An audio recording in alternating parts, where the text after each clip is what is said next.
Hello and welcome to another episode of Burning Questions. In this episode we'll be doing a roundup of all our previous episodes throughout 2024. 2024 was a very full year for Quellfire and Burning Questions. We started off with a mini-series on competency, where we invited a number of key players from across the industry to bring their views and their experience on competency from their particular niche. So we started off with Alex Double. Alex Double runs ADDC, dry lining consultants, so they're involved with not only the fire stopping but also the substrate, which is of course important.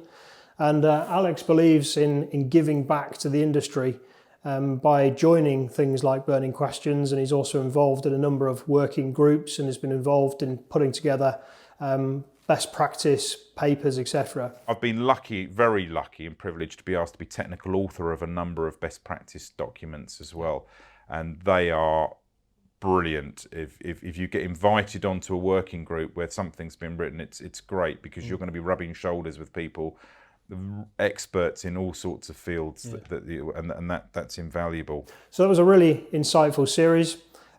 Check out that episode. You'll find some interesting information from his experience.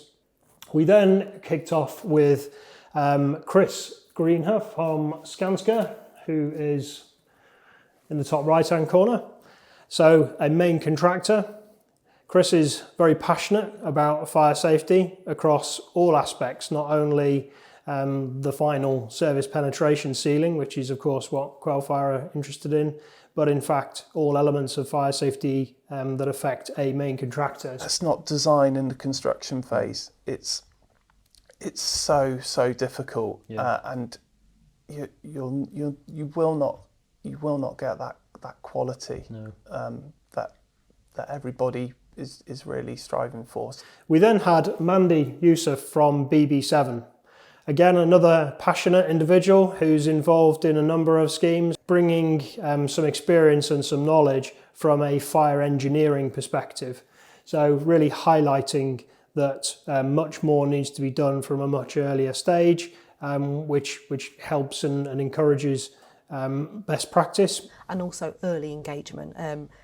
So again, not probably another topic that we can sit and discuss quite heavily on, but there is a greater focus on like holistic fire safety approaches and performance-based design risk assessments and methodologies, and prioritising those, we will achieve effectiveness and efficiency. We then had in Hassan, again another very passionate individual who's I'm sure many people will have come across his articles on LinkedIn and the like, and a real authority on the Building Safety Act and of course all that changing sphere. I think what will really help going forward is the new code of conduct that building control inspectors have now employed, which really has always been in place, but it's now being regulated through their new competency regimes. So check out that episode. There's a lot to think about from Hassan's perspective, coming at it from an architect's and designers perspective, really highlighting the need of closer communication and coordination, and working with lots of individuals so that the joint competency is greater than the kind of sum of the parts. We then had in Joe from TBL Fire Protection. They of course are a third-party accredited firestop contractor, so ultimately responsible for installing the products. And again, he was highlighting practical aspects that they would carry out, things that they would do to ensure the competency of their installers. I deal a lot with the ASFP. We tend to go to some of their meetings, keeping up to date with webinars. I think watching previous videos, I think everyone sort of touches it's continual learning. Yeah. It's education. It's taking the time out of not so much just you can't be in your working day. It is a little bit of homework, if you would. A really interesting mini series highlighting competency. We had a couple of set questions that we went through with each of the individual speakers to get their take on it. And we rounded that up in a sort of competency roundup towards the end of the year, as some might remember. But following the series, we had episode 19, which coincided with the anniversary of the Grenfell Tower fire. So we sat down, myself and Alec in this case, our technical manager, to discuss the positive changes that we have seen across the industry. And indeed, there have been many. Basically, anything you now state, which is, again, the positivity with the CCPI, the construction product thing, is you can say something, but you've got to back it up. Yeah. So that's been good. So from that, though, obviously, I didn't realise how many questions there were going to be, which is good. We want to obviously help people, especially those proactively wanting to learn. But then it's actually positively helped us shape how our R&D teams work. So we've taken that feedback and gone, okay, there's certain areas that you would have taken for granted would have had a tested solution that they haven't. So we've gone, it's not a quick process, obviously, but that's helped us as well from a positive thing to, okay, what do our customers need? What does the industry want? Some would argue that not enough has changed. Some would argue that nothing's changed at all, which I dispute that for sure. Whether enough has changed is always questionable, but change is happening, and we discussed the positive changes that we're seeing across the industry. So that's hopefully was a enthusing and positive episode. So if you haven't watched that, circle back and perhaps challenge yourself. Have you changed? Is there anything more that you could be doing? Are you missing the changes that are happening? Episode 20 was one of our customer FAQ episodes. So Adrian Painter, our business development manager, was covering off some of the frequently asked questions that we typically get asked here at Quellfire. We often get asked, do we have solutions for buzz bars? Quellfire have tested aluminium and copper buzz bars in many applications. Here we have an example of our QF2 compound detail. We also have details going through, this is through a concrete floor. We also have details going through profile deck and through hollow core floor slabs. Quellfire have also tested in various wall systems, so we've tested through rigid wall, and we've also tested recently through plasterboard wall, achieving 2 hours. So we've made it our mission to obviously offer excellent technical support, and what we tend to find is that some of these questions are often recurring. If you've got the question, then it's probably likely that someone else has got the same question. So we've made a point of documenting these questions and making them accessible and available to all, not only on the website, but as part of our FAQs and as part of the Burning Questions episodes as well. Episode 21, we discussed our white paper that we launched this year. We launched in 2024. So the white paper on early engagement is aimed at anybody that's involved in construction, but really just highlighting, of course, how we've got to where we've got in terms of implementation of the Building Safety Act, etc., as a result of the Grenfell fire. Lots of factual information in there about fires, building fires, and so on. But then really leading on to the benefits of early engagement, that is designing and then building when we're approaching construction projects.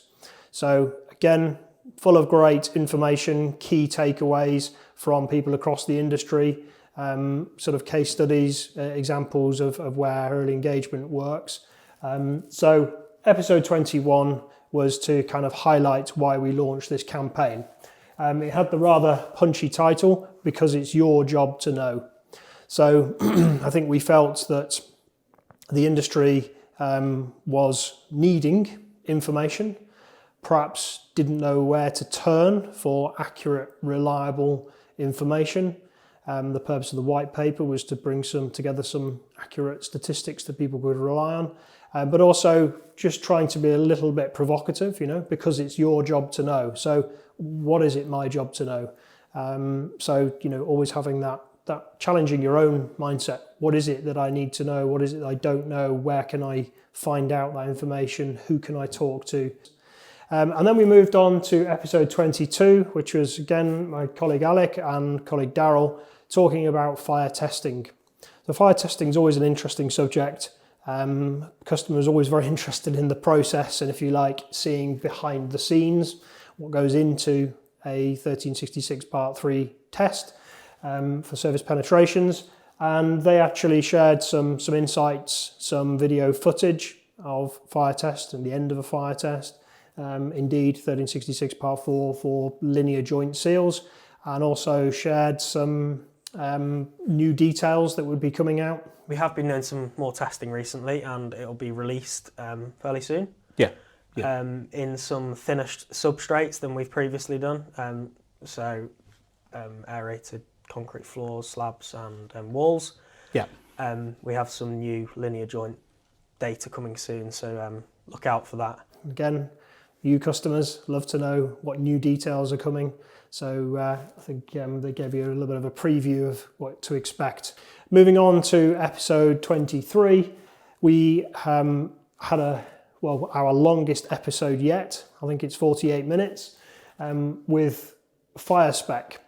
So Firespec are kind of multidisciplinary. They're involved from very early stages, assisting main contractors with checking the design and checking the proposals, but also monitoring progress on site and offering inspection services as well. So again, they have a very unique view of the service penetrations and construction industry. Very hands-on approach. We work regionally with a number of tier 1 contractors, and where we've seen the best return for our information that we've given and help that we've given is where these tier 1 contractors are taking it very seriously. They're pulling all the stops out. They've gone to the extent of training their guys top to bottom. I mean, I'm talking from their supervisors right through project managers, project directors, and including commercial staff. So yes, a very long but very informative episode with Firespec, discussing the challenges and also the positives that they're seeing from a very hands-on practical approach. Moving on to 24, we had Josh in to talk about MEP Design. So MEP Design is obviously a very complicated area of service penetration sealing. You know, there are lots and lots of variables. There are lots of things to think about which directly impact the choice and the design of the Firestop system. So Josh has had many years experience being involved in the MEP industry. And again, he was talking to Alec about some of the changes we've seen as a result of the Building Safety Act, some of the factors, some of the things that we need to be thinking about as designers. And, you know, designers does include MEP designers, not just what we might think as traditional architects and so on. Items like air brakes, you know, for ventilation, you know, the designers tend to design it so it's close to the soffit. But you have to take into consideration that now we need to make sure that the seal, you know, if a fire tested seal is required around there, there is enough space between the soffit and the top of the air brake to be able to maintain a proper seal. So again, another really informative and detailed episode in 24. 25 was the Competency Roundup that I referred to earlier. So we circled back to look at some of the key statements that were made by our guests that had been to see us earlier in the year. I think it's important that the industry shows to the world really that we've taken our responsibilities seriously, and which we have, and we're addressing those, and competency is just one of the ingredients that we need to really focus on. Obviously, in light, particularly with Grenfell, it's residential high-risk buildings that, you know, and life safety of individuals. I think that really put a big, strong focus on all of us to to look to show that we are, you know, competent at what we do, because there clearly were things that weren't right in our industry pre Grenfell. If you look at it the other way, without competence, you open yourself up to so much risk. I'd always given examples, but if you ask me to wire your office, there's a good chance that it'll probably go wrong. It won't work. You'll be maintaining it for the rest of your time here, and I'll probably hurt myself as well on the way. So it can be dangerous not being competent. The end goal for all of us working in this industry is to create safe spaces. And it's unachievable if you're aware of, you know, information and not willing to share it. And therefore, competence is paramount in influencing your aspect of what you're trying to achieve. And if I'm aware of something, there is no benefit to me only being aware of it, because the end goal is together to create a safe space. It's important because it sort of provides a framework for individuals and organisations to perform tasks safely. In addition to that, it builds trust amongst clients and end users, and then sort of sets up the foundation really for great working relationships with consultants and contractors alike, manufacturers as well. I think it's important, more so, that it needs to be emphasised maybe at that design point, because I think sometimes, you know, especially maybe with cavity barriers or that sort of area, you know, you get your red lines drawn dictating your compartmentation, and that's like, well, I'm out, that's me done. And then realistically, there's so much more to think about. There's the internal facade, the external facade. Are they compatible? How do they work? So I think, again, I have to go back to it. It depends at what stage of your career or your involvement is. But competency, it's really important. So it was, very interesting to see the different perspectives, but also the consistent thoughts right from across every area of the industry. So, you know, we talked about what competency meant for them as individuals and organisations, what they were doing to keep competent, to maintain their competency, and all the resources and information that they have access to, and indeed what we as Quellfire could be doing to support competency moving forward as well. So 25 episodes, 2024. This episode is the final one for, if you like, season 1. We have now moved into our new home here at Quellfire in sunny part of Cheshire, a few miles away from our existing premises. So this episode serves as a roundup for season 1.